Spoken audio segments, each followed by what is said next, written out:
और आज हम शुरू करेंगे थर्मोडायनेमिक प्रोसेस से।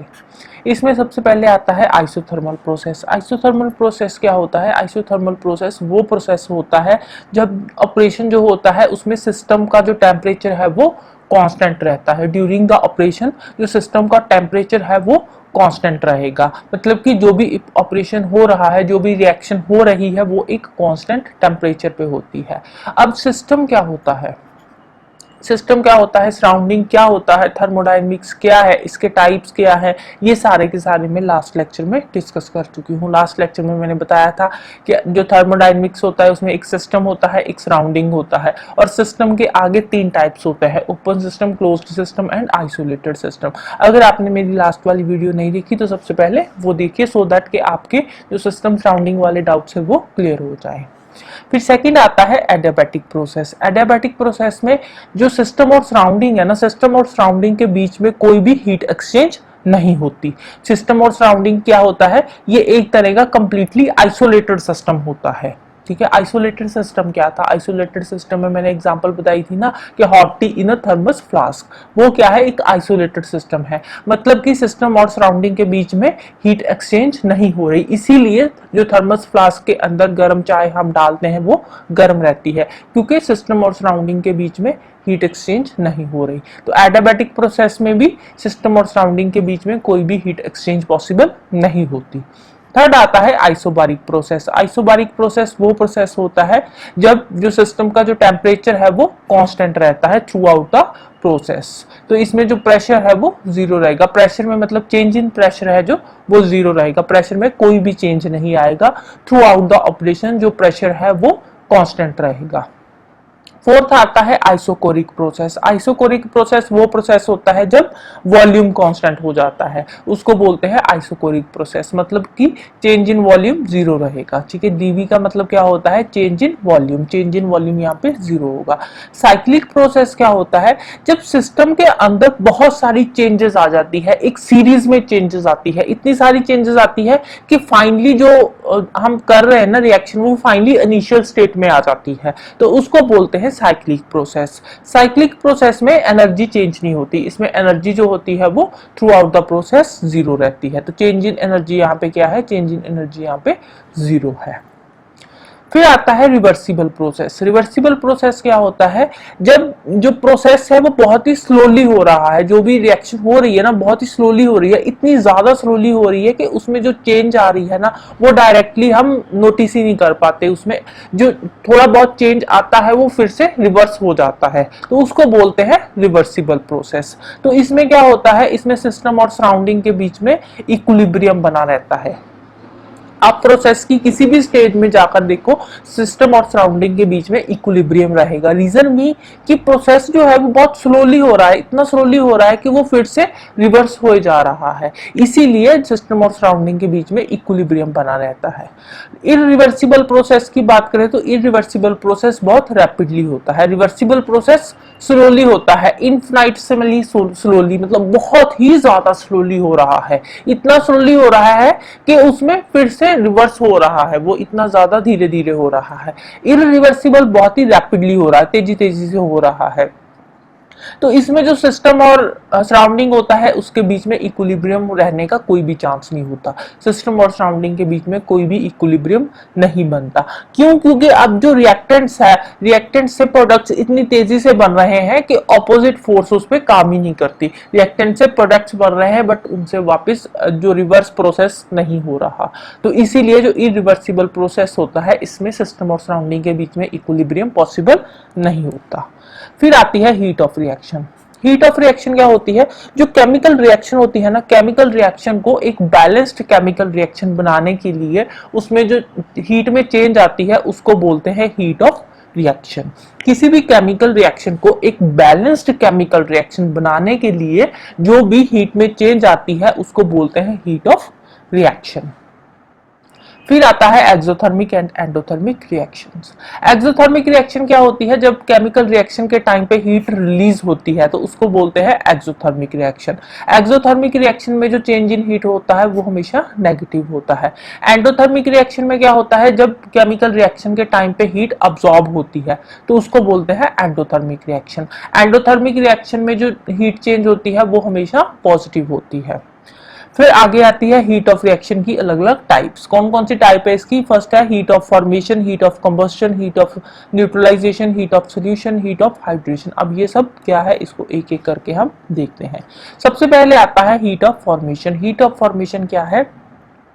जब किसी भी एलिमेंट से 1 मोल ऑफ कंपाउंड की फॉर्मेशन होती है, किसी भी कॉन्स्टिट्यूटिंग एलिमेंट से 1 मोल ऑफ कंपाउंड की जो फॉर्मेशन होती है, उस टाइम पे जो चेंज इन हीट होता है, जो हीट में चेंज आती है at a given temperature and pressure, उसको बोलते हैं हीट ऑफ फॉर्मेशन। मतलब इसमें क्या हो रहा है? इसमें एलिमेंट से कंपाउंड का 1 मोल बन रहा है, फॉर्मेशन हो रही है, ठीक है, इसलिए बोलते हैं हीट ऑफ फॉर्मेशन।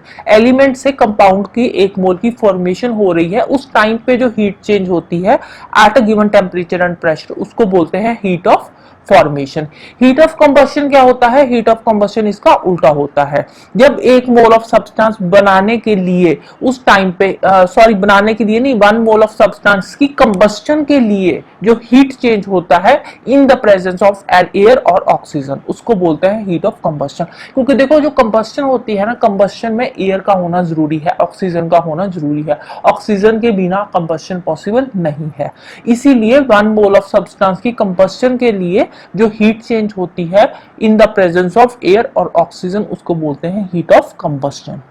फिर आती है efficiency of food and fuel. Food and fuel की एफिशिएंसी क्या होती है?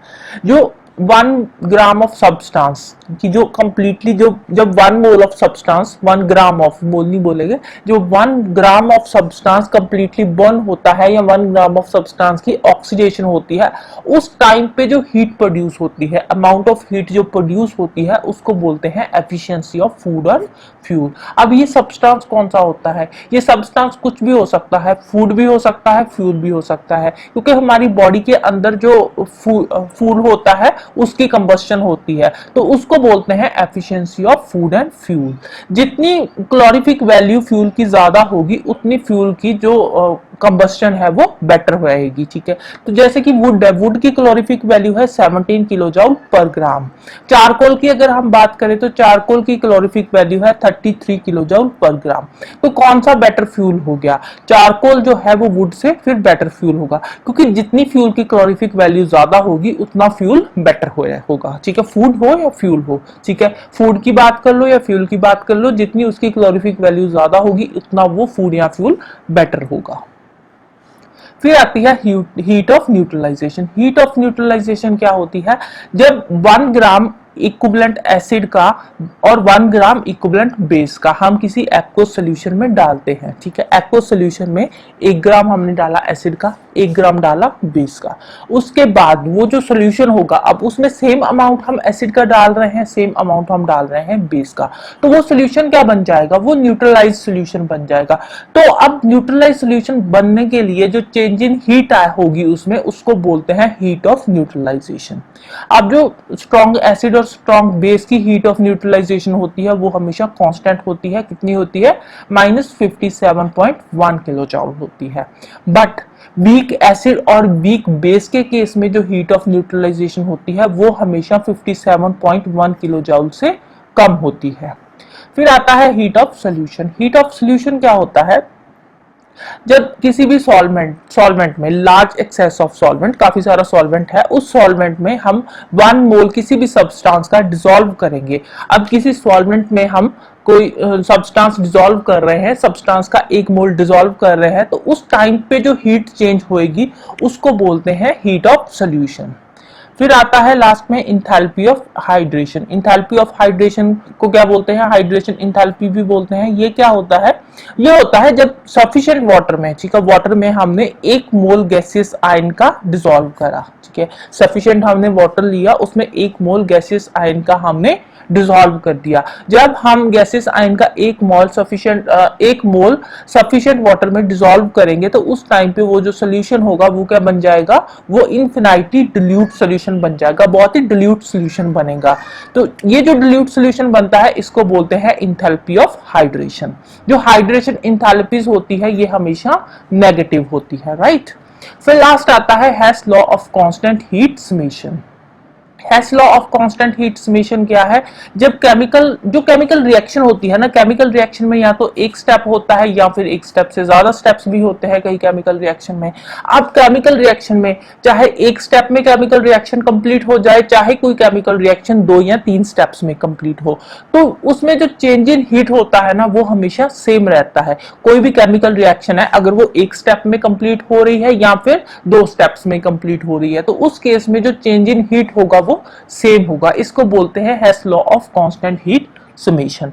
फॉर एग्जांपल कोई भी रिएक्शन हो रही है, ए है, ए रिएक्टेंट है, रिएक्टेंट होने के बाद प्रोडक्ट क्या बना, बी बन गया, तो इसमें कोई ना कोई हीट चेंज होगी, ठीक है, सपोज हीट चेंज हो रही है एच, ठीक है। और एक और रिएक्शन है, उसमें क्या है, उसमें पहले ए से बना सी, ठीक है, सी से फिर बना बी रिएक्टेंट प्रोडक्ट, ठीक है, ए रिएक्टेंट की रिएक्शन हुई, फिर सी बना, सी के बाद जो फाइनल प्रोडक्ट बी जो है वो लास्ट में बना। तो इसमें 2 स्टेप्स में रिएक्शन हो रही है। तो जहां पे जो हीट चेंज हो रही है ये हो रही है चेंज इन हीट H1 हो रही है, और यहाँ पे जो चेंज इन हीट हो रही है H2 हो रही है। तो इस केस में क्या होगा, इस केस में जो चेंज इन हीट यहाँ पे है ना ये इन दोनों के इक्वल होगी। तो मतलब कि चेंज इन हीट H जो है वो H1 और प्लस H2 के इक्वल रहेगी, ठीक है। तो जो ये चेंज इन हीट है ना, चाहे रिएक्शन एक स्टेप में कंप्लीट हो रही है चाहे फिर 2 स्टेप्स में कंप्लीट हो, जो चेंज इन हीट होती है वो हमेशा सेम होती है। तो इसी को बोलते हैं Hess law of constant heat of summation, मतलब कि हीट क्या रहती है, कांस्टेंट रहती है। फिर इसमें 2 चीजें और आती है, एक आती है लेटेंट हीट ऑफ वेपराइजेशन और एक आती है latent heat of fusion. Latent heat of vaporization क्या होती है, लेटेंट हीट ऑफ वेपराइजेशन होती है जब 1 kg लिक्विड को गैस में चेंज करने के लिए जो एनर्जी चाहिए होती है उसको बोलते हैं लेटेंट हीट ऑफ वेपराइजेशन। जब 1 kg सॉलिड को लिक्विड में चेंज करने के लिए जो अमाउंट ऑफ हीट एनर्जी चाहिए होती है उसको बोलते हैं लेटेंट हीट ऑफ फ्यूजन, ठीक है। इसमें कुछ ज्यादा डिफिकल्ट नहीं है, इजी है। लेटेंट हीट ऑफ वेपराइजेशन में 1 kg लिक्विड को गैस में चेंज करने के लिए जो हीट एनर्जी चाहिए, लेटेंट हीट ऑफ फ्यूजन में है 1 kg सॉलिड को लिक्विड में चेंज करने के लिए जो हीट एनर्जी चाहिए उसको बोलते हैं latent heat of fusion, right. So that's all about today. Next हम करेंगे इलेक्ट्रोलिसिस। तो जाने से पहले वीडियो को लाइक कर देना, शेयर कर देना और चैनल को सब्सक्राइब कर लेना। Thank you, bye bye and have a nice day.